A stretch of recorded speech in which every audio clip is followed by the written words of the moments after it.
Welcome to another edition of the Best Business Minds, where we interview business leaders and academics that write thought-provoking books.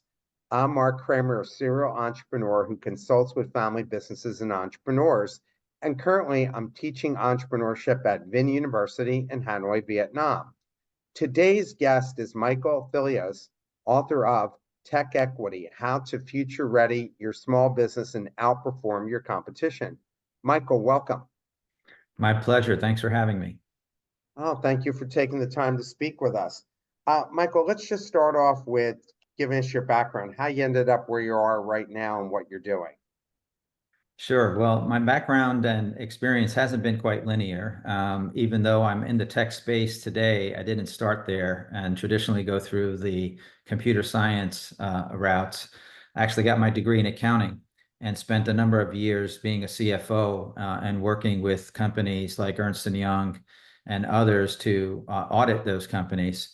What I didn't realize was how important that foundation, understanding the language of business and understanding finance, how that would help me later on in my career when I became an entrepreneur, as well as a CIO, a Chief Information Officer at several global Fortune 500 companies.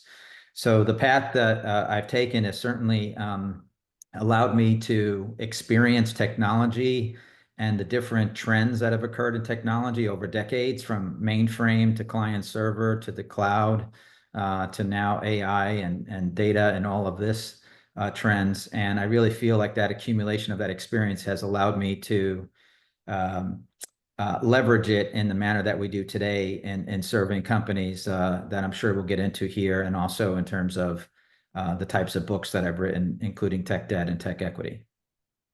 So, what makes for a good CIO? Because it's not just technical skills, right? I mean, what do you need to know, especially at the level you're at? Yeah, I think as a CIO, traditionally, in fact, CIO as a title has not been around for that long. I mean, it's in its infancy as it relates to other C-suite peers like CFOs and otherwise. And I would say that, for many businesses, regardless of what you do, technology is certainly going to be a component of your business model. And therefore, today's contemporary CIOs need to have a strong business acumen. I think need to have very good communication skills and relationship management skills. But they also need to work in an ecosystem that often includes third-party providers, because many CIOs need to lean on those firms to deliver the capabilities within their organizations. So it really is a multifaceted role that also, of course, requires you to have some deep technology understanding.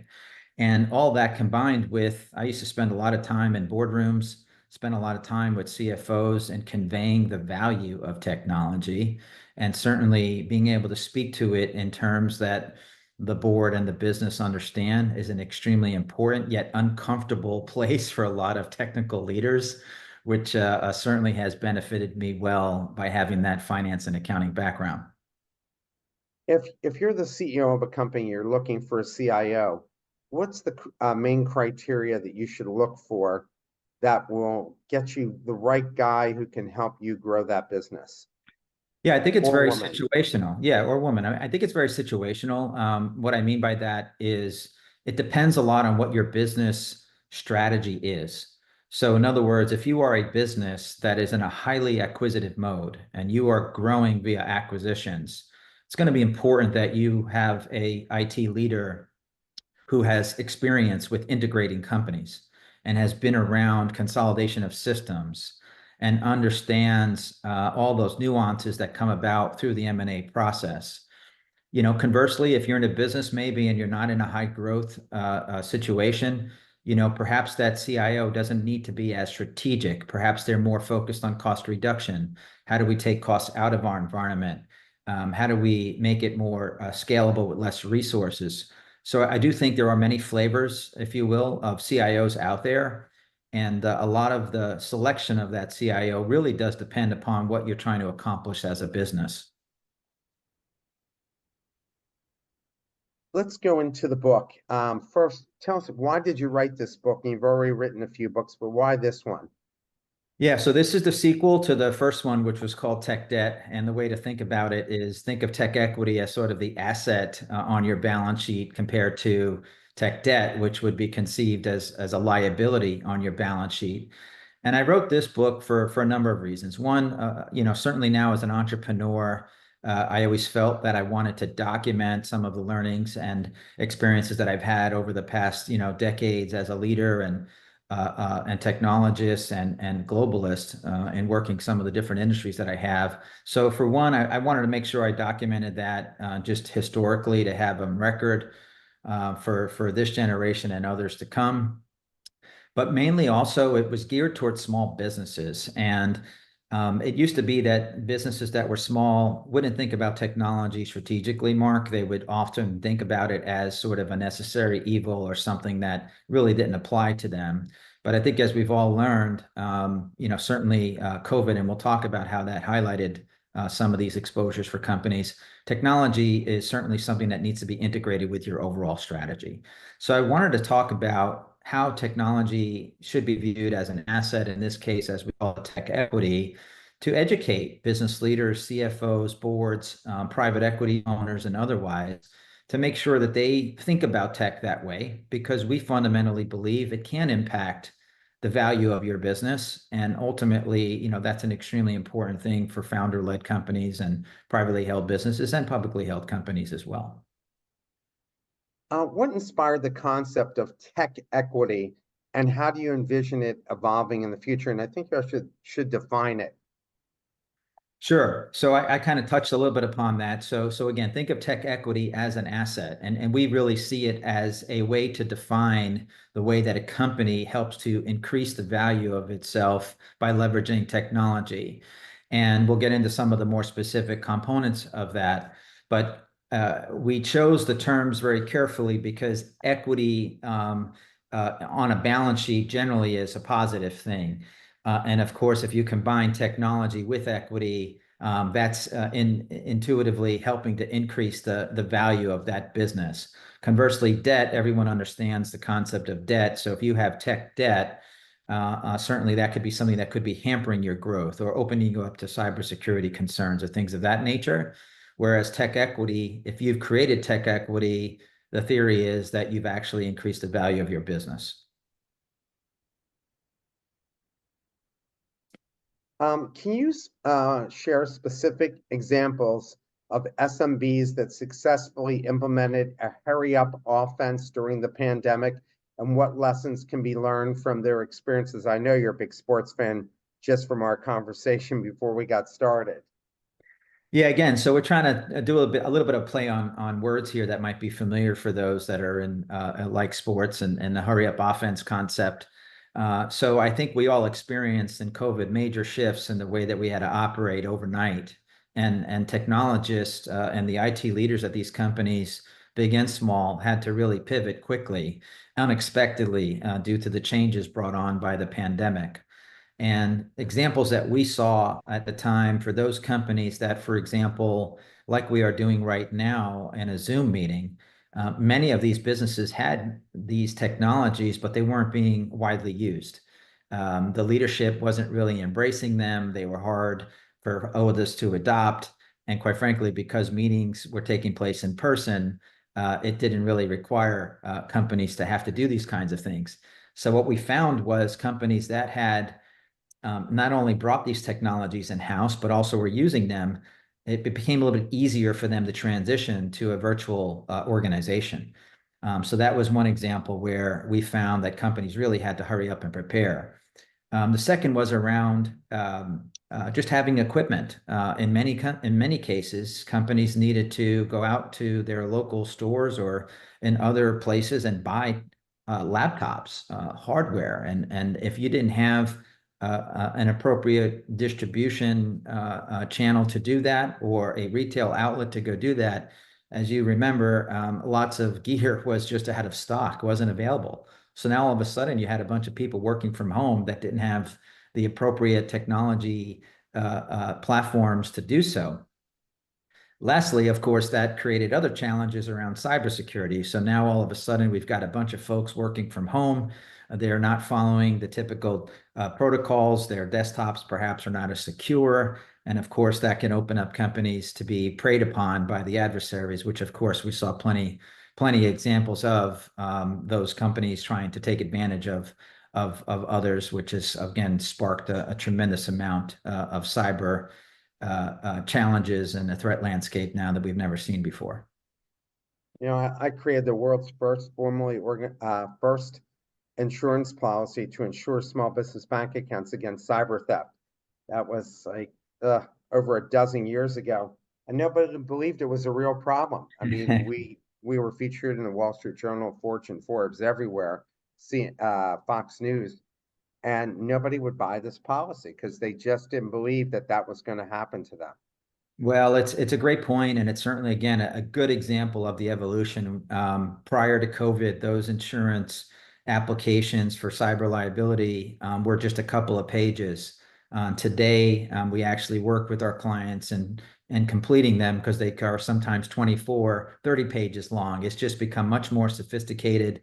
And also, what you have to do as a company to protect yourself has certainly gotten more sophisticated. So that's just another example of and the difference is, I think, Mark, is the industry is just evolving so quickly.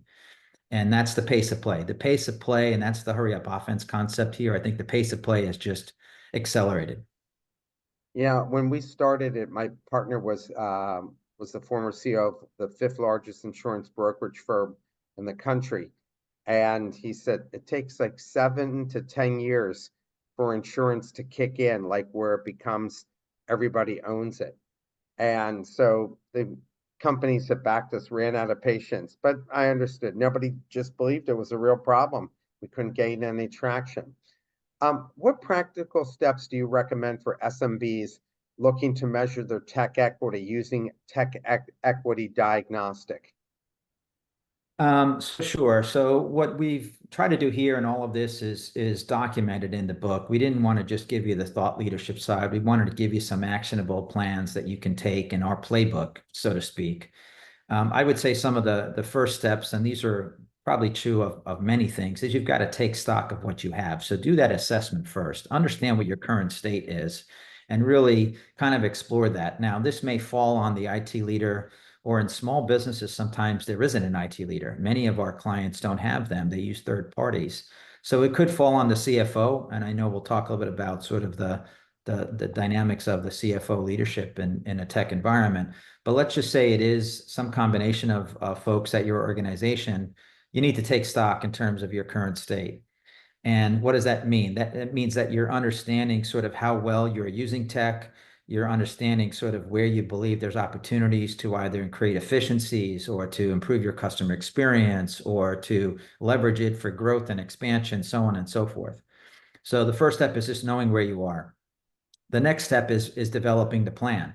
And as part of developing that plan, part of it, what you have to do is to have to bring people along that journey with you. And this is something that's extremely important for IT leaders, is that, you need to do it with them, not to them, when you think about these transformational changes. So that means you've got to get, it could be your C-suite on board. It could be your board itself. In many cases, we're working with boards that are owned by private equity. So you need to have the private equity folks making sure the owners are following along with your strategy. So you've got to get everyone on board, and that becomes sort of the buy-in process. I would say in addition to that, if you do have third-party providers, you're going to need them. And I never liked, as a CIO, this term vendor. I always felt it was very much, diminishing the role of a third-party provider. So whether you use the term partner, or as you can tell, I've named my company Ally, we really believe that there's a shared and common goal that we're trying to achieve together. So I think you've got to bring those influencers along the way. And then I would say once you have that plan in place, it's going to be certainly prioritized with timelines, with investment needs. And this is not a one-time event. This is something that's going to live with you as your business changes, as the market evolves around you. And it's making sure that you've got a combination of those things that can add value, but not to forget those things that we would consider as tech debt, things that would, keep your business secure and scalable, like infrastructure, for example. How stressful was the pandemic for somebody like you and the people who do your kind of work? And how had that changed? Because so many people decide to stay home and work. Now companies are trying to get them back to work. I mean, in the United States, I guess in Europe and in Asia, as soon as the pandemic was over, they all went back to work. Nobody was given the option of working from home. Yeah, I mean, it was a multi-dimensional experience. I mean, one, as a service provider, fortunately, the company that I had built had been virtual from day one. And many of us in technology always felt comfortable that we can do the types of things that we need to do virtually and then bring people together when necessary. So from my perspective, from my firm perspective, it was not a big shift in terms of how we worked. Having said that, though, working with our clients, we're panicking. And many of them, were unsure in terms of how they were going to make this happen and continue operating as a company, amidst also business performance, which then sparked layoffs and other types of things that we've all seen, on a global scale.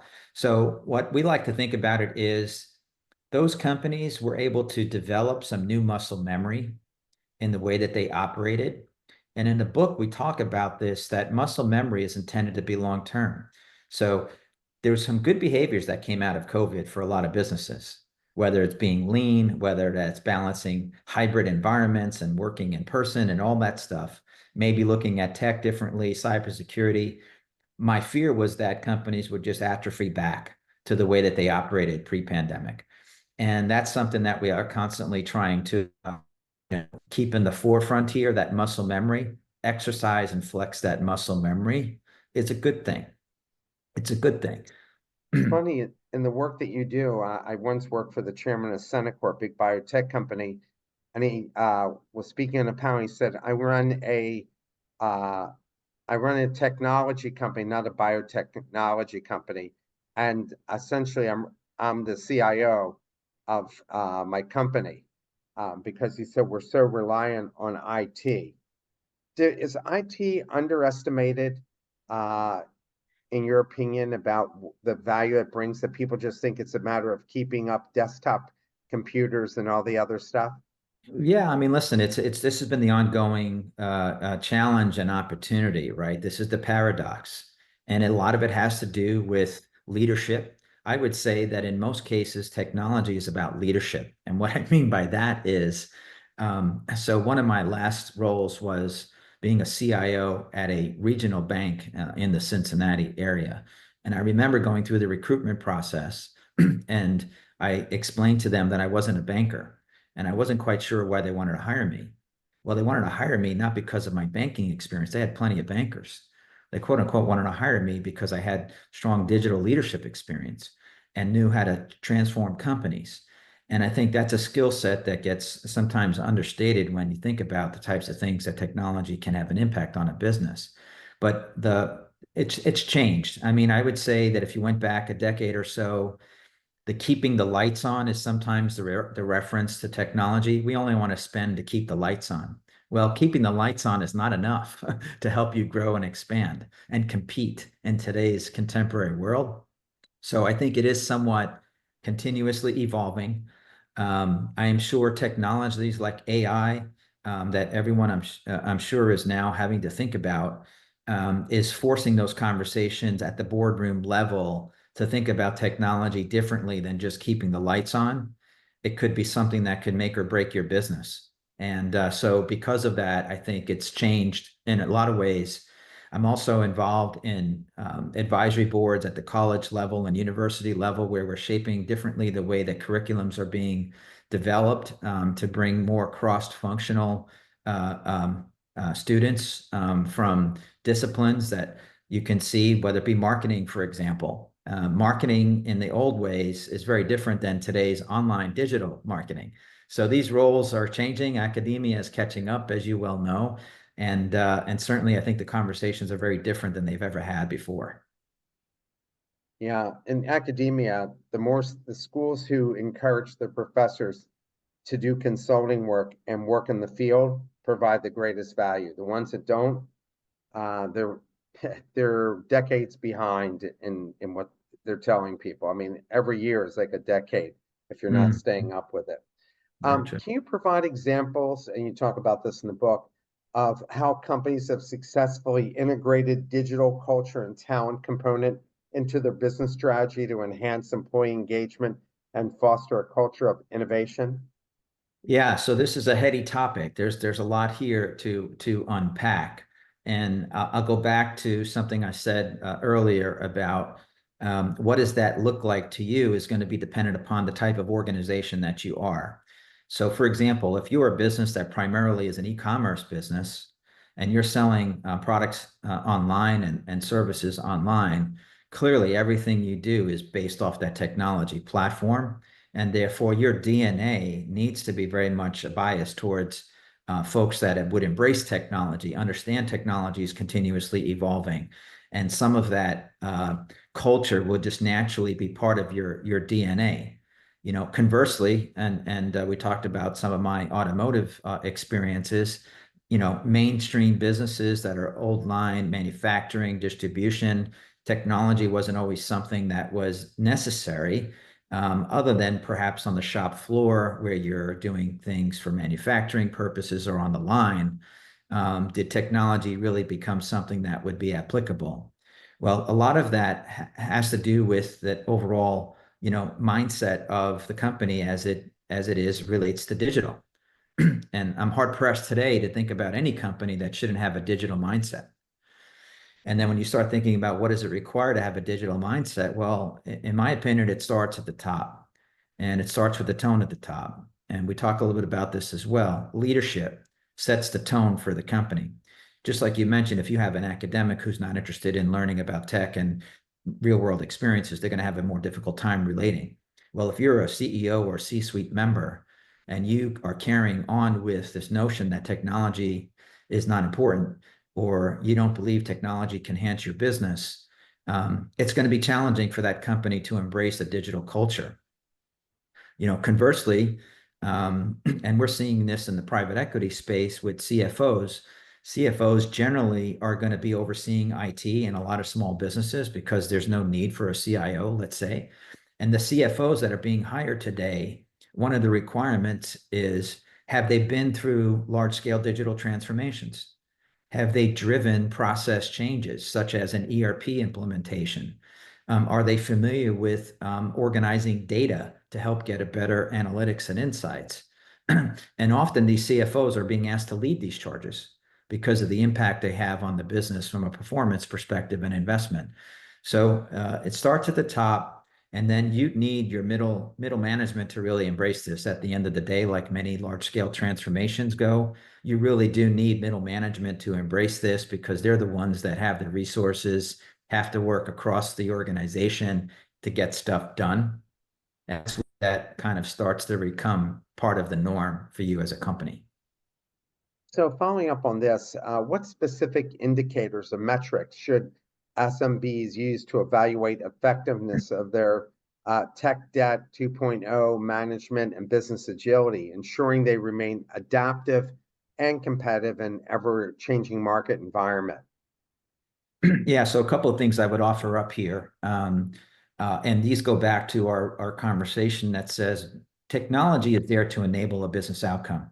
So one of the things that we would look at, for example, is your business growing?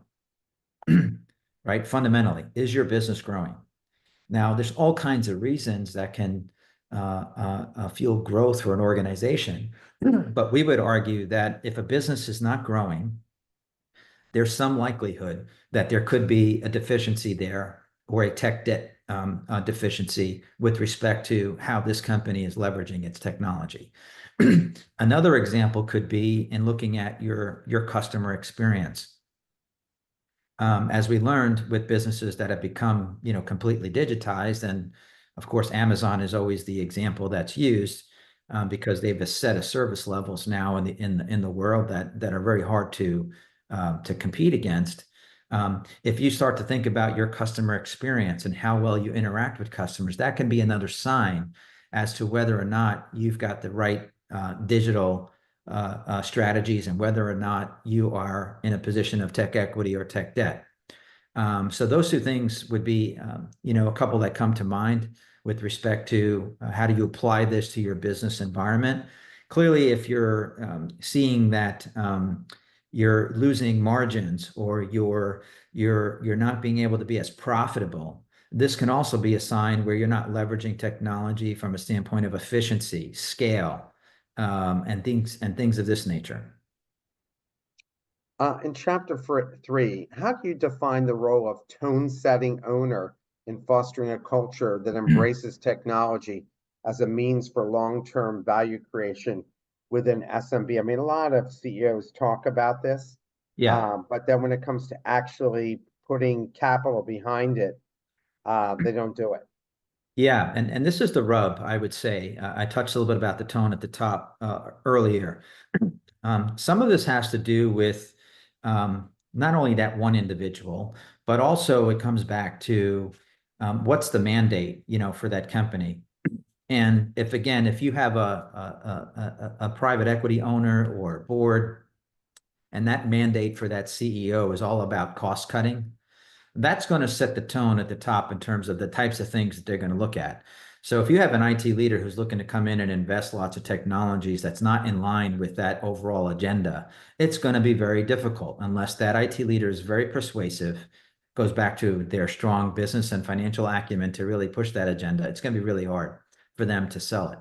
So I think when you are evaluating these situations, it's not just about cost cutting, as we know, because you can't shrink yourself to greatness.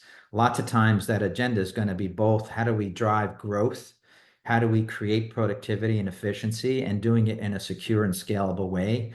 That's going to require a robust portfolio of technology investments. And I would say that you've got to be prepared to deliver a business case and a value justification that's going to demonstrate how you're going to achieve those goals with that technology investment.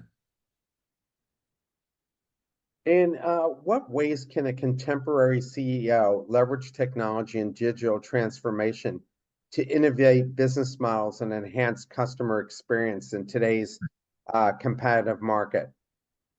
Yeah, I mean, look, I think now as you start thinking about technology outside of your own four walls, right? How do you begin to look at technology as a means of differentiation against your competitors? How do you start thinking about ways that you can maybe innovate new product and services leveraging technology that otherwise weren't there? This is a very different type of muscle that needs to be exercised. It could be that you have a business that all of a sudden now you have a product, let's say, but you have a potential opportunity to change that product into a service that you can then generate recurring revenues from. Right? And that technology as a that service could be viewed as technology enabled. The point here is that don't just think about technology internally. Start thinking about technology as a ways to drive ongoing value creation, differentiate your business, and ultimately, as the book subtitle talks about, outperform your competition. And it's not a one-time event, right? This is something that's got to be ongoing and in the forefront of your strategic discussions on a regular basis. How can a hands-on IT leader balance the need for operational efficiency with strategic innovation, and what specific strategies can they employ to communicate the value of technology investments to the broader leadership team? I think that's always a problem because they don't know enough about what you do. Yeah, yeah, and a lot of it has to do with that playbook. I always felt you needed to scratch the itch initially of you had to meet them where they are at the beginning, and most often that meant you've got to come forward with some areas that are going to take cost out, especially if you're reporting into a CFO. As an IT leader, you've got to come forward with ways to look at how you can take some cost out. And whether that's allowing you to self-fund a more exciting or interesting technology investment or not, it still meant that was table stakes. So I think the first step here is that a good IT leader is going to look for opportunities to see where technology can be leveraged to be more efficient. And I think that starts the conversation. That builds some credibility where now you can start to engage. Maybe it's that head of manufacturing or head of engineering, or maybe the head of marketing, where you can begin now to have conversations with them in an exploratory fashion to start thinking about where can technology help improve your function. and how can we identify some initiatives here that we can work together? Because the failure mode is when IT tries to push their agenda on others. At the end of the day, any IT project really requires business leadership to sponsor it. We always see if there's an IT project and IT is the only one leading the charge, it's got a high degree of failure just because it's not going to get the traction and it's not going to get the ownership within the business. So therefore, the role of the IT leader really is to help collaborate, clarify, identify opportunities, but ultimately that head of finance or marketing or sales or operations need to take ownership and accountability to drive that forward. Um, can you elaborate on what specific elements tech equity were most effective for businesses like founding farmers and Compass Fitness and maintaining customer engagement during the pandemic? Yeah, I mean, look, I touched upon some of these in the early stages. I mean, as it relates to what we call alphas, in the case of alphas and tech equity, we believe that alphas are those investments that are going to move the needle from a standpoint of business valuation and a standpoint of overall value.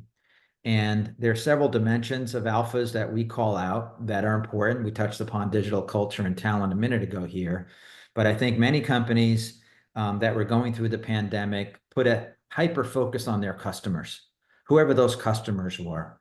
And the intense focus on those customers really allowed them to prioritize on how are we going to shift and adjust our business during the pandemic to be able to keep those customers happy.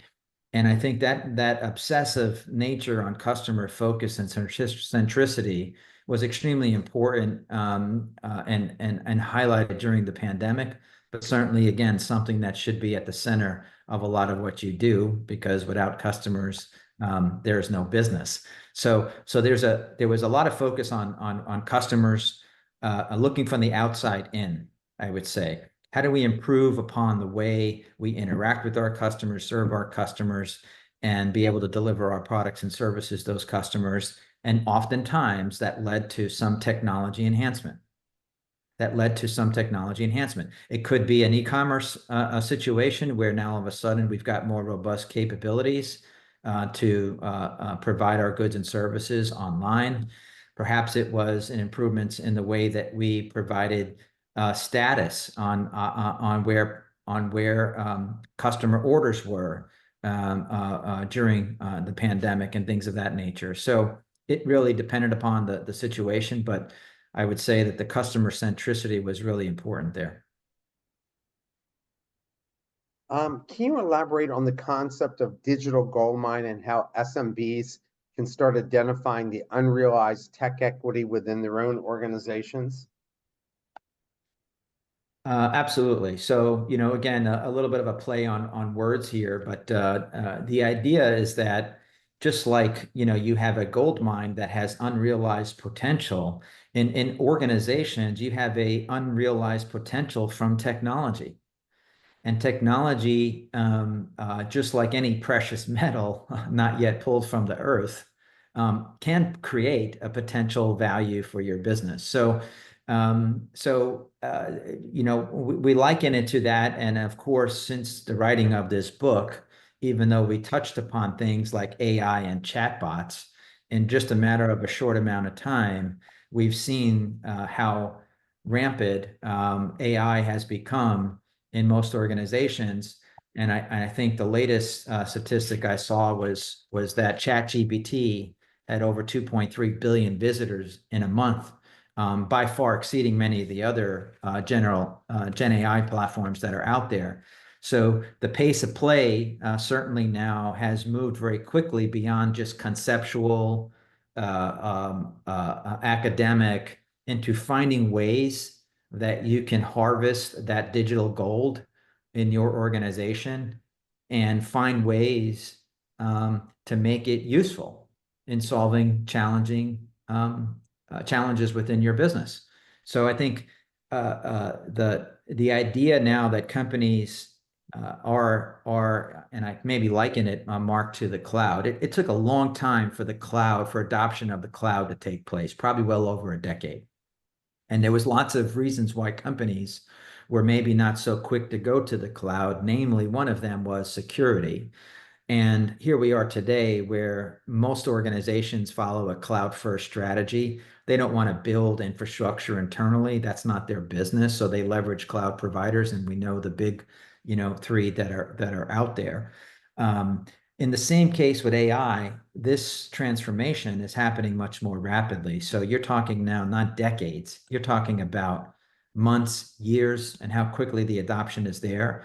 So organizations really need to get a handle on this and figure out what their play is going to be, because their board's going to be asking, their investors are going to be asking, the C-suite's going to be asking, and you need to have a point of view. So you got to harvest that digital gold and figure out what that means for your organization.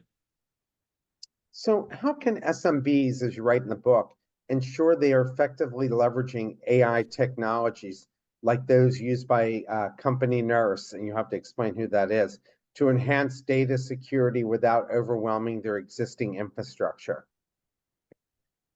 Well, yeah, I mean, listen, with new technology comes challenge, right? Not only is the opportunity there, but there's also challenge. So deploying technology needs to be done in a secure way. So if you are in businesses where, for example, you are responsible for personal identifiable information, or PII, or you in the medical field are dealing with HIPAA information. And again, I know we maybe have a global audience here, but you get the equivalency of that, whether it's GDPR, whether it's HIPAA, or whether it's other personal identifiable information. It's extremely important when you look at these technologies that you also have the security checks and balances when you're thinking about deploying them. Okay. An example of this in a manufacturing setting would be is that um, everyone's heard of this term IoT, or Internet of Things, right? If all of a sudden now you have sensors that you want to put into your manufacturing environment so that you can get data from that particular equipment, well, what that does is create an exposure for you as an endpoint now that the adversaries can go and hack. So therefore, if you don't have a solid cyber infrastructure to protect that, chances are you might be getting some great value from that IoT, but you also could be opening up exposure to your organization for those adversaries to find the weakest link inside to get inside your company. So again, it's needing to think through this smartly. Fortunately, there's a lot of good experience out there to help with this, so you don't need to be the expert. But you're when you're thinking about embracing any sort of newer technology, certainly you don't want to be introducing more risk on top of it. And that can vary depending on regulated businesses, financial services, healthcare, et cetera. So maybe this is too technical a question for the audience, and maybe you can explain it, which is why you have such great value to your bosses, in a way that us who are not knowledgeable of this could understand. So how do you suggest SMBs weigh the benefits of vertical SaaS solutions against more traditional horizontal SaaS platforms when looking to enhance their business operations? Sure. So I'm going to assume there's an understanding of SaaS, or software as a service. That's just a delivery model for the way that software gets delivered today versus the traditional perpetual licenses, again, going back to the cloud. So now you can rent the application in the cloud, and SaaS has become a predominant business model for many software companies to deliver it on a safe and secure, scalable way. Now, what we mean by vertical SaaS is that um, the expression of one size fits all. Many of the ERP providers out there like to think that their ERPs is a one size fits all solution, meaning that it's going to apply to all businesses, regardless of whether you're financial services, manufacturing, or e-commerce. Vertical SaaS is relevant for companies that are, just as it says, have a specialty in a particular vertical industry. So a vertical industry, we have an opportunity right now. We're talking to a client that is in dealer management systems. So there are vertical SaaS solutions that are very focused on dealer management and how do you manage that process. And therefore, software has been created that's specifically for dealer management. So the one-stop shop type of solution may not be applicable for you because you have such a tailored business model that a vertical solution is going to be more appropriate. Now, we would argue you have to look at those side by side, really truly understand, is that vertical solution going to give you more benefit? Because there's trade-offs then. If you have now a vertical solution, you still need some of the other capabilities. Therefore, you might have more integration that you need to do in that environment. Well, if you need more integration, then you got to make sure that you've got a good platform to integrate these systems because you're now not dealing with just one. You might be dealing with 4 or 5. So very situational, goes back to the business strategy.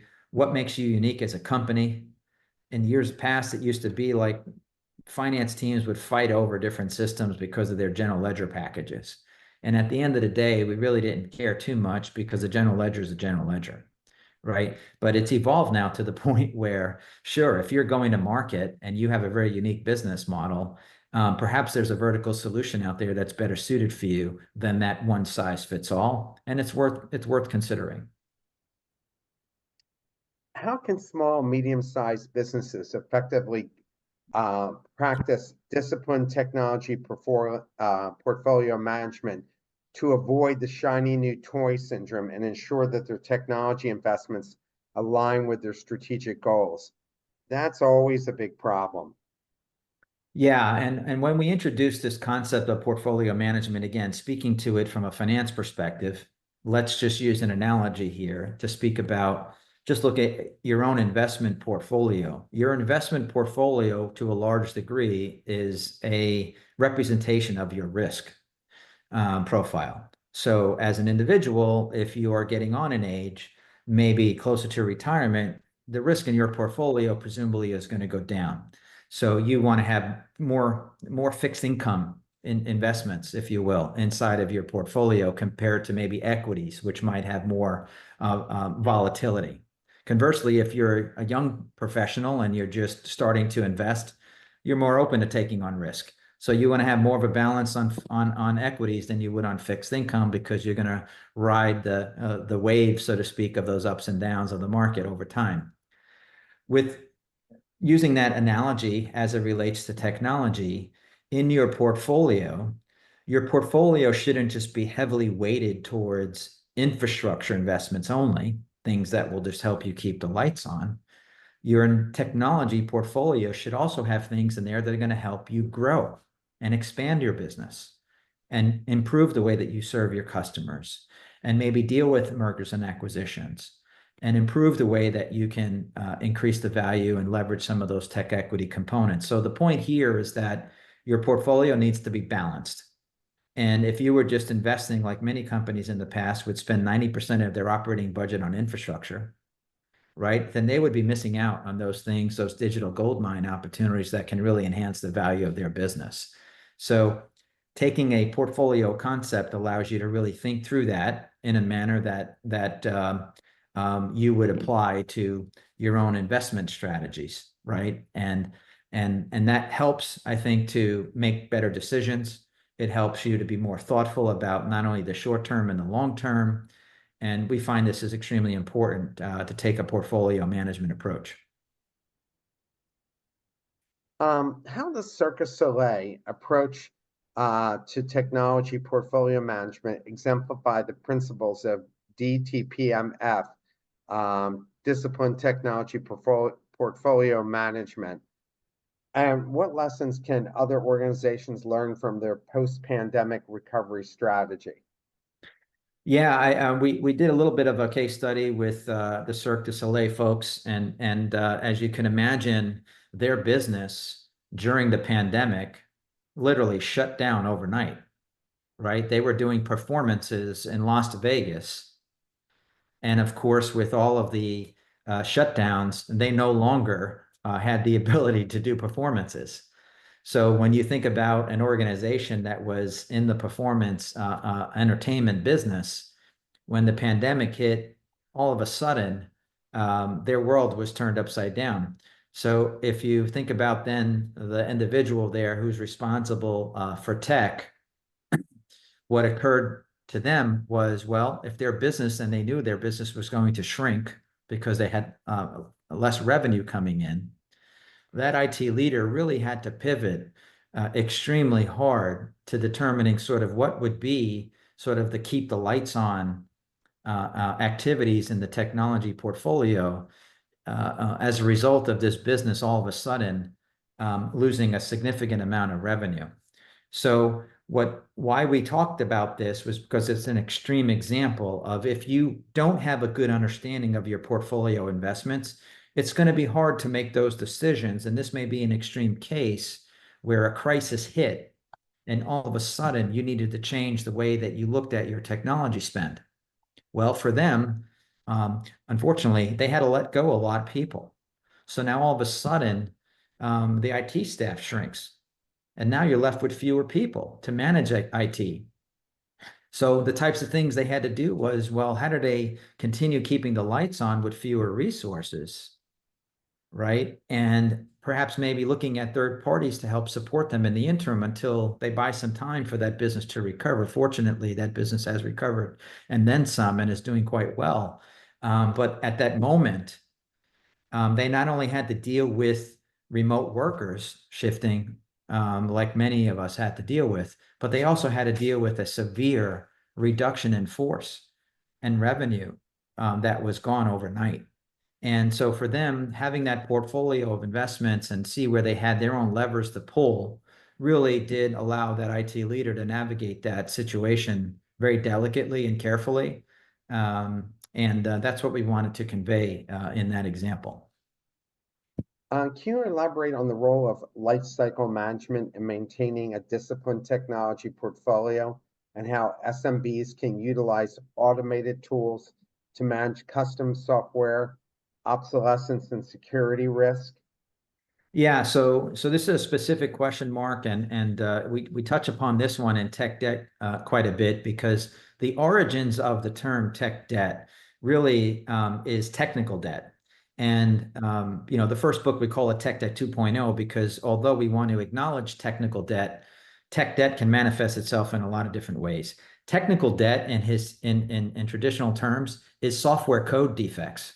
So if you're a software developer and you develop code, your goal is to develop that code in an efficient and effective way so that you can release that software. Well, often there's a trade-off between sometimes releasing that software, knowing that it has known defects in it. And this is a pretty common thing. What we're talking about here is that you may release that software knowing that it has defects, but you also should have a process, it's the lifecycle management process, to go back and ensure that those defects are being addressed. Because if you don't, then the next release of that software is only going to compound those issues. In finance terms, thinking about a debt, think about a balloon payment. You can keep kicking that can down the road, but eventually that balloon payment's going to mature and it's going to come due. In this technical debt world, that can be catastrophic for a software that hasn't been current from a security, scalability, and otherwise. So thinking about lifecycle management is extremely important. When you release software, if you're in that business, is to think about the entire life cycle, not just getting that software to market and leaving it alone. How can SMBs effectively balance, and we talked about you can't cut your way to success. Mm-hmm. How can they effectively balance the need to cut costs in times of economic uncertainty with the imperative to invest in and sustain tech equity? Yeah, I think it starts with, again, knowing your current environment and where you have those levers, because undoubtedly, I think a good leader in IT particularly almost has to expect some downturn. They have to expect that at some point in time, whether it's quarter to quarter, whether it's something that occurs as massive as the pandemic, that you understand where you have an ability to reduce costs. And this is hard, because the easy thing to do is to go take out headcount, right? And reduce heads. That's the go-to play normally to cut costs. Well, but you also don't want to be, cutting costs to the point where it's going to impact your future. And the knowledge of learnings that you have inside the organization is going to take a lot more time to regain. So I think the question really starts to get after here is how well do you understand your levers? And where can you reduce costs if necessary? At the same time, though, you should be constantly thinking about ways that you could increase your tech equity quotient. Well, we talk about this diagnostic in the book. It's a very sophisticated diagnostic, over 53 questions across 9 areas. And I would argue that you'd want to probably take that diagnostic first because it's going to begin to tell you where there are opportunities for you to improve upon it. And for those of you in the States, it could be viewed as a FICO score. If you're an individual that's going to get credit, generally speaking, you have a FICO score, a score that's going to tell how credit worthy you are. Well, we liken this tech equity diagnostic to a FICO score for your company. So whether you're poor, fair, good, or excellent, that's the output of this diagnostic. And it should begin to give you some insights in terms of how well and where the opportunities are to improve. Um, can you provide examples of how businesses have successfully maintained and leveraged their tech equity muscle memory post the pandemic? Yeah, so we started the conversation with how sometimes a crisis causes you to create new muscle that you maybe weren't exercising previously. And I think it's a great example in the pandemic where companies did have to do things that they hadn't been doing before. The question is now is can they retain that muscle memory? And we believe this is important for the reasons that we've been discussing here. So for example, Lord forbid there's another crisis like the one that we had, but some of the things that we had to do in terms of figuring out how to work remotely, many companies today have not fully gone back to in person. They are probably going to live in this hybrid world. So the muscle memory that was gained in terms of dealing with a distributed and virtual workforce and keeping tools like Zoom and Teams and others in your portfolio is a good thing, right? So it's something that you have to think about as you move forward with your business. So there's no magic potion here for maintaining muscle memory other than the fact that don't forget those times when things didn't go so well. Try to get those lessons learned and bottle them up and keep them fresh. Sometimes as a CIO, I would challenge my team to say, let's simulate if we were going bankrupt as a company. And if you were going bankrupt as a company, you're going to make some very difficult decisions in terms of where you need to spend. And it would almost just create a mindset that you're really going to challenge, right? Those things that are absolutely necessary for you to survive another day. And it wasn't that we were hoping the company to go bankrupt, of course, but it was basically trying to convey that you're going to need to think differently and challenge those investments. Alternatively, a muscle memory of an entrepreneur. If you're working with founder-led companies or family-owned businesses, and you're a service provider to those companies, you should be thinking and acting like an owner. Meaning, would you spend that money if you were asked? And it's those kinds of things that I think are important to keep in the forefront here, even when times are good. Even when times are good. Can SMBs ensure they are effectively implementing process excellence to enhance productivity and customer satisfaction while maintaining a strong tech equity portfolio? Yeah, so look, I think again, we saw signs of this concept with having to do more with less. So whether that means now all of a sudden what we're talking about with business processes here is automation. So we're talking about how do you take a manual process and automate it? Well, lots of times technology is going to be leveraged to be able to automate a process. Today, we're seeing with AI, of course, if you think about the customer servicing, many times we're talking to a chatbot today versus a human. When you think about the interactions that are occurring, they are becoming much more normalized. Some would argue even better than human interactions. So the idea that you can look at technology to drive process excellence is something that, whether you're in manufacturing or you're in finance, is constantly something that you should be looking at as a way to improve efficiency, reduce cost, and create scale. And technology can play a huge role in that and certainly be a major driver for your tech equity.